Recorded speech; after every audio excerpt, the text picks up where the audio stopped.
Hey Ken, let's take a look at your week 1 assignment 3 real quickly here. This is a great job with both the techniques, and for an assignment which we are dealing with I think a little bit more difficulty in terms of controlling the marker. I thought you did a great job of stepping up and getting this to work just as consistently as the simpler shapes that we did from the last assignment. The blind, both of them are great. You're doing just a terrific job of getting these big thick cuts along the edges of each of the shapes. You're maintaining the consistency of the stroke, and everything is very, very even in terms of the coverage.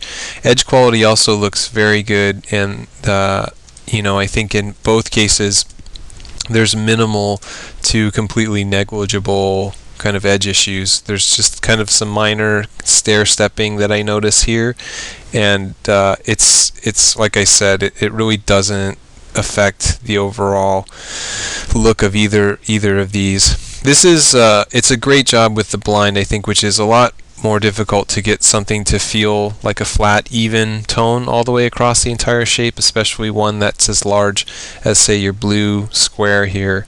And so just the fact that you're maintaining such great consistency all the way across is, I think, very, very impressive, and also a really good sign of future assignments to come. Side to side also looks very good.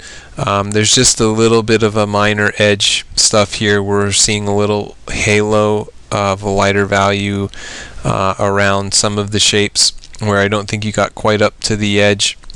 We don't really run into that at all with the colored one, and it's only in a few of the isolated spots of the darker one, of the grayscale, but we are seeing it there. So that's something that you'll need to work with a little bit more, because it basically ends up delineating everything, which is not too bad of a thing when you're working with flat geometric shapes, but when you start to try and work with more three-dimensional objects, you don't want to have the halo or the outline kind of delineating things. But the coverage on the inside is great, and then the colored ones are even, I would say, better in that we don't have that kind of edge issue, and then the consistency of the insides of each of the shapes is terrific. Edge quality is also very good in both of these. You're doing a great job of, again, maintaining the cut. This is, again, it's really impressive to me for these kind of difficult areas, the circles where it's just nice and clean and sharp, which is not something that's easy to do where you're trying to make it all the way around in just as few of a strokes as you can, but also in these very tight corners, the parts of the circle where it starts to create a point, or the tiny shape of the rectangle behind the green square.